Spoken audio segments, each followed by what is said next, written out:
حتى أهل البدع والأهواء، أهل البدع العقائدية وأهل البدع السياسية. أنا أقول بيننا وبينكم السلف، بيننا وبينكم الكتب، كان فيقول البدع بيننا وبينكم.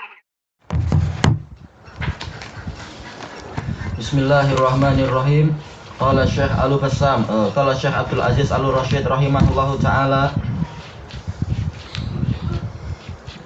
Kita sudah pembahasan masalah hikmah. Kemudian qala fil minhaj. Ini minhaj maksudnya adalah apa ini ya? Maksudnya adalah zahirnya adalah punya Imam Nawawi barangkali, atau alam, karena cuma hanya minhaj. Anak-anak lupa untuk rujuk lagi, tetapi dulu waktu kita periksa ini adalah al-minhaj yang pertama, muka surat ke 78. Barangkali punya Nawawi, wallahu a'lam. Apakah punya Syekhul Islam? Lah, ya sepertinya ini Syekhul Islam, yaitu Minhajus Sunnah. Kenapa? Karena di sini nanti Syekhul Islam menyebutkan adanya lamut ta'lil. Ya, ini adalah Syekhul Islam. Karena khawatirnya adalah An-Nawawi beliau mengikuti orang-orang Asy'ariyah dalam masalah ini, tidak ada lamut ta'lil. Khawatirnya, Anda lupa, tapi kalau tidak salah ini memang pembahasannya di Minhajus Sunnah. Ajma'al muslimuna ala wasfihi subhanahu bil hikmah. Kaum muslimin bersepakat untuk mensifati Allah Subhanahu wa taala dengan al-hikmah. Wa tanaza'u fi tafsiri dzalik. Mereka berselisih tentang tafsir dari hikmah. Faqala al-jumhur min ahli sunnah wa ghairihim, maka kebanyakan dari ahlu sunnah dan yang lainnya mengatakan huwa hakimun fi khalqihi wa amrih. Allah itu adalah hakim, yang maha penuh hikmah, yang meletakkan segala sesuatu tepat pada tempatnya di dalam penciptaan dan perintahnya. Dalam mencipta dan dalam memberikan perintah dan syariat itu tepat pada tempatnya. Wal hikmah tatadammanu ma fi khalqihi ma fi khalqihi wa amrih minal awaqibil mahmudah wal ghayatil mahbubah. Sementara hikmah itu dia mengandung sesuatu yang di dalam penciptaannya dan perintahnya. Apa sesuatu itu? Yaitu berupa kesudahan-kesudahan yang terpuji dan tujuan-tujuan yang dicintai. Wal jumhur yaqulun, dan kebanyakan ulama mengatakan lamut ta'lil dakhilatun fi af'alillahi wa ahkamih. Dan itulah yang benar, Allah punya lamut ta'lil, beda dengan pendapat orang-orang Asy'ariyah.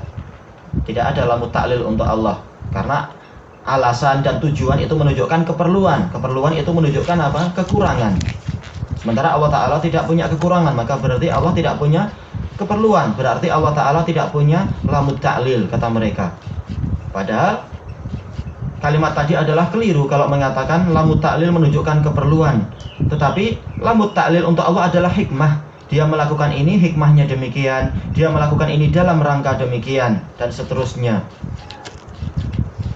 Bukan karena Allah perlu, ya. Lamut ta'lil sama seperti lamuka yang kita belajar. Iya, sama. Secara maknanya sama. Cuma kalau lamukai dia adalah apa? Lamnya itu sebagai ilah dan kainya itu dalam keadaan dihapus, tetapi dia dihapus tetapi dia digantikan fungsinya oleh lam. Seandainya ada kai, niscaya lamnya itu sekedar jar. Cuma fungsinya sama. Untuk apa? Menunjukkan tujuan. Taibqal bahwasanya lamut ta'lil itu masuk di dalam perbuatan-perbuatan Allah dan hukum-hukumnya. Intah. Qal fasmuhu al-hakim fihi isbatul hikmah. Maka nama Allah Al-Hakim di dalamnya ada penetapan hikmah. Wal hikmah tatadammanu kamala ilmihi wa khibratih. Sementara hikmah dia itu mengandung kesempurnaan ilmu Allah dan keahlian Allah, yaitu kepakaran Allah. Secara umum al-ilmu wal khibrah itu sama, yaitu ilmu pengetahuan. Tapi dibedakan oleh sebagian ulama, seperti siapa yang membedakan itu, yang memang keahliannya dalam masalah membedakan lafadz ini dengan lafadz itu, yaitu Abu Hilal Al-Askari di dalam kitab beliau Al-Furuq Al-Lughawiyah. Ilmu itu terkait dengan apa? Pengetahuan. pengetahuan secara umum. Sementara khibrah itu pengetahuan dengan daqaiqu al-asya, yaitu kedalaman suatu perkara. Itu seringnya demikian. Wa annahu amara wa naha wa khalaqa wa qaddara lima lahu fi dzalika minal hikam. Dan ini mengandung makna bahwasanya Allah itu memberikan perintah, memberikan larangan, menciptakan sesuatu, menetapkan sesuatu, dikarenakan di dalamnya itu Allah memiliki hikmah-hikmah dan wal ghayatil hamidah, dan tujuan-tujuan yang terpuji. Ada tujuannya, tidak main-main Allah dalam menciptakan langit dan bumi dan mendatangkan manusia dan sebagainya itu. Allati, menciptakan manusia, allati yastahiqu 'alaiha kamalal hamd, yang dengan itu Allah Ta'ala berhak untuk mendapatkan pujian yang sempurna. Wal ihkam, berarti ini apa? Tatadammanu al ihkama alladzi fi makhluqatih, atau ini titik kah ya? Wal ihkamu alladzi fi makhluqatihi dalilun ala ilmih. Demikian pula al ihkam, yaitu pemantapan di dalam makhluk-makhluknya, ini menunjukkan akan ilmunya Allah Ta'ala. Dijadikan sebagaimana ini sebenarnya sekedar hikmah tentang masalah pokok yang ini buahnya kecil, pokok yang itu buahnya besar, tetapi dia di bawah. Semuanya ada hikmahnya. Dan banyak pembahasan itu disebutkan oleh Ibnul Qayyim di dalam kitab tadi itu, Miftah dari Sa'adah, tentang hikmah itu semua, sesuai dengan apa yang dibukakan Allah kepada para hambanya.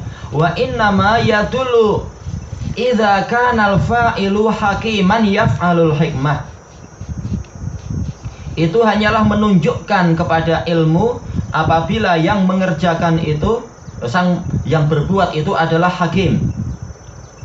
Tidak mungkin perbuatan yang sedemikian indah ini diciptakan atau dilakukan oleh suatu zat yang bermain-main saja, kemudian hasilnya bagus, kemudian terjadi hubungan sebab akibat yang sangat mengagumkan. Ini tidak mungkin, kecuali dari sang pembuat yang dia itu memang apa?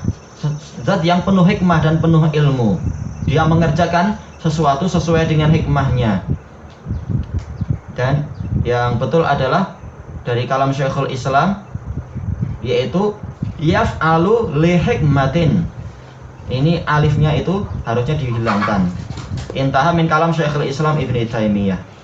Bukan yaf'alul hikmah, tapi yaf'alu li hikmah. Wal hukmu, sekarang hukum, karena al-hakim maknanya juga al-hakim, masdarnya jadi hukum, bukan hikmah lagi. Memang dia al-hakim, al-hakim memang memiliki beberapa makna, maka masdarnya pun memang lain sesuai dengan masdarnya. Wal hukmu maknahu lughatan al-mana'. Maksudnya makna secara bahasa adalah al-mana', larangan. Makanya tali kekang yang di mulut kuda namanya adalah al-hakamah. Kenapa? Dia itu yang menghalangi kuda untuk bertindak semaunya. Tapi apa? Sesuai dengan pengendalian dari tuannya. Wa syar'an huwa khitabullahil muta'alliqatu bi af'alil mukallafin. Ini pembahasan dalam usul fiqih. Bahwasanya hukum secara syariat adalah pembicaraan Allah yang terkait dengan perbuatan-perbuatan makhluk yang terbebani syariat itu. Iqtidaan, yaitu berupa tuntutan, au takhyiran, atau berupa pilihan, silahkan demikian atau silahkan demikian, terserah. Iqtida itu tuntutan untuk ijadu asyai' ataukah tolabu al-adam, yaitu tuntutan untuk mendatangkan sesuatu berupa perintah yang wajib ataukah perintah yang mustahab, ataukah tuntutan untuk tidak mendatangkan sesuatu, yaitu larangan yang bersifat haram ataukah yang bersifat makruh. Wa yanqasimul hukmu bin nisbati ila ridha bihi wa adamihi ila aqsam. Hukum Allah dilihat dari sudut pandang keridhaan Allah dan tidak ridhonya Allah itu terbagi menjadi beberapa jenis. Qismun yajibur ridha bihi, ataukah maksudnya ridhonya kita ya, yaitu satu jenis yang dia itu wajib untuk diridhoi, walinqiyadu, yaitu kita wajib untuk meridhoi hal itu, walinqiyadu Wal istislamu lah inqiyad yaitu patuh dan mengikuti, wal istislam yaitu tunduk. Wa huwa al hukmu ad-dini asy-syar'i yaitu hukum agama yaitu hukum syariat itu sendiri. Ini yang wajib untuk kita ridhoi, kita cintai dan sebagainya. Qala ta'ala fala wa rabbika la yu'minuna hatta yuhakimuka fima syajara bainahum al-ayah. Maka demi Rabbmu mereka itu tidak beriman sampai mereka menjadikan engkau wahai Rasulullah sebagai hakim di dalam perkara-perkara yang diperselisihkan di antara mereka. Ila qaulihi wa yusallimu taslima, sampai mereka tunduk dengan sebenar-benar ketundukan. Wa ammal hukmul kauni al-qadari, adapun hukum yang sifatnya alami, yang sifatnya takdir ini, di tengah jalan tiba-tiba ada eksiden atau di tengah jalan ada keretanya tiba-tiba istilahnya mengalami kerusakan, itu takdir dari Allah, atau kita tiba-tiba sakit, maka faminhu ma yustahabbur ridha bihi, maka di antara hukum tadi ada yang disunahkan untuk ridha, karidha bil faqr, seperti ridha dengan takdir Allah bahwasanya kita adalah orang yang fakir, wal ahah, kita sedang terkena sakit, maka disunahkan untuk ridha. Yang wajib adalah apa? Sabar. Tetapi untuk ridha ini mustahab. Wal amrad, dan datangnya penyakit-penyakit, kalau ahah ini seringnya adalah cacat. Wa nahwi dzalik, dan yang seperti itu. Wa minhu ma yahrumur ridha bihi, dan di antara takdir Allah ada yang diharamkan untuk kita meridhoinya. Meridhoi dalam artian apa? Objek yang ditakdirkan itu kah? Ar-ridha bil kufur, seperti meridhoi kekufuran, enggak boleh. Allah Ta'ala sendiri telah mengatakan wala yardha li ibadihil kufur. Allah tidak meridhoi kekufuran pada para hambanya. Bahkan kita wajib membenci kekufuran, wal maksiyah, dan juga kedurhakaan, wa nahwi dzalik, dan yang seperti itu. Sebagaimana firman Allah Ta'ala, i'lamu anna fikum Rasulullah law yuti'ukum fi katsirin minal amri la anittum walakinallaha habbaba ilaikumul iman wa zayyanahu fi qulubikum wa karaha ilaikumul kufra wal fusuqa wal isyan ulaika humur rasyidun. Ketahuilah bahwasanya di tengah-tengah kalian itu ada Rasulullah. Seandainya dia menaati kebanyakan dari urusan kalian, niscaya akan menyusahkan kalian sendiri. Berarti apa? Ikut Rasul, jangan ikut rasio sendiri. Tetapi Allah Ta'ala telah menjadikan kepada kalian itu cinta kepada keimanan, dan Allah menjadikan keimanan itu dihiasi di dalam jiwa kalian, dalam hati kalian. Dan Allah menjadikan kalian itu benci kepada kekufuran, kedurhakaan, wa karaha ilaikumul kufra wal fusuq, dan kefasikan, wal isyan, dan kedurhakaan. Dan mereka itulah orang-orang yang mendapatkan petunjuk. Ini menunjukkan bahwasanya kekufuran dan kemaksiatan ini harus dibenci, bukan malah kita ridhoi dengan alasan oh ini takdir Allah. Memang fi'il Allah semuanya baik, tetapi al-maqdi yang ditetapkan oleh Allah boleh jadi dia baik, boleh jadi dia itu jelek. Sebagaimana apa diciptakannya setan. Dari sisi penciptaan setan kita ridho dan kita mencintai perbuatan Allah. Tapi al-maqdi yaitu objeknya, yaitu setannya, kita harus benci dia. Ini beda antara apa? Ahlus sunnah wal jamaah dengan orang-orang sufiyah yang mengatakan kita tidak boleh benci kekufuran karena ini takdir Allah. Sehingga apa? Jangan heran kalau mereka mau berkumpul dan membuat acara Wihdatu al-Adiyan dengan orang-orang Nasara dan sebagainya itu. Ini adalah ucapan-ucapan mereka. Tidak boleh ridho, tidak boleh benci kepada kekufuran dan kemaksiatan. Tapi kalau kepada Wahabiyah kenapa benci? Wah, ini jeleknya mereka. Mereka mengatakan kalau perbedaan itu harus saling memaafkan, tidak boleh saling mengkritik dan membenci. Kalau ada kebaikan, nah kita saling kerjasama. Kenapa dengan Wahabiyah nggak mau kerjasama untuk sunnah Nabi, sama-sama kerjasama untuk membela sunnah Nabi? Kenapa Wahabiyah selalu dicela? Nggak ada dari mereka yang kita dengar. Memang Wahabiyah itu berlebihan, tetapi mereka baik, mereka nggak pernah minta uang sama kita, nggak ada kalimat gitu-gitu. Mereka baik, sebenarnya mereka itu cinta pada sunnah Nabi, kita nih yang kurang, nggak ada kalam gitu. Kalau Wahabiyah selalu jelek. Tapi kaidah tadi didengung-dengungkan oleh mereka. Untuk masalah khilaf itu janganlah saling mengkritik. Nah, kenapa mereka mengkritik terus? Sementara kita sekedar mengikuti perintah dari Allah dan Rasulnya, yang perlu dipuji-dipuji, yang perlu dikritik-dikritik, yang perlu didoakan sesuai dengan dalil. Kalau mereka tidak demikian.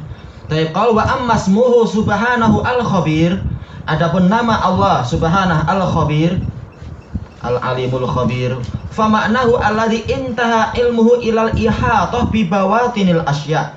Maknanya yaitu kembali kepada al-khibrah, al-khabir itu, al-khibrah tamah, yaitu suatu zat yang ilmunya itu mencapai puncak al-ihatah, yaitu peliputan, meliputi dan mengepung segala sesuatu. Mengepung apa? Bibawatinil asya, dengan kedalaman-kedalaman dan rahasia berbagai perkara. Wa khafayaha, dan perkara yang tersembunyi dan tersamarkan di dalamnya. Kama ahata bi dhawahiriha, sebagaimana pengetahuan Allah telah meliputi lahiriahnya. Tayyib, intaha minas sawa'iq, dari Sawa'iqul Mursalah yang kedua, muka surat 492. Yuqal, dikatakan, khabirtu al-amra wa akhbiruhu, saya mengetahui, tapi dengan lafaz al-khabir, lafaz khibrah. Ini bahasa kita kurang, maka artinya sama kan, mengetahui. Idza ariftuhu arafa, idza araftuhu ala haqiqatih, jika maksudnya adalah saya mengetahuinya sesuai dengan hakikatnya. Tayyib, ilahuna wallahu ta'ala a'lam.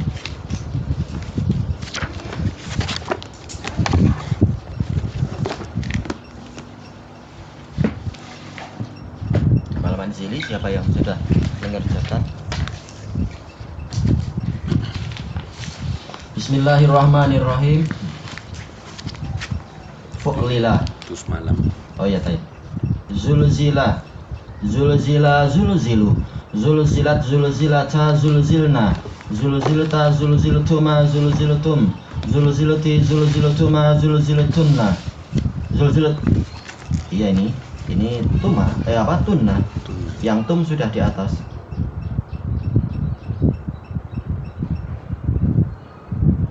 Tunna. Zulziltu, zulzilna, zulzilna.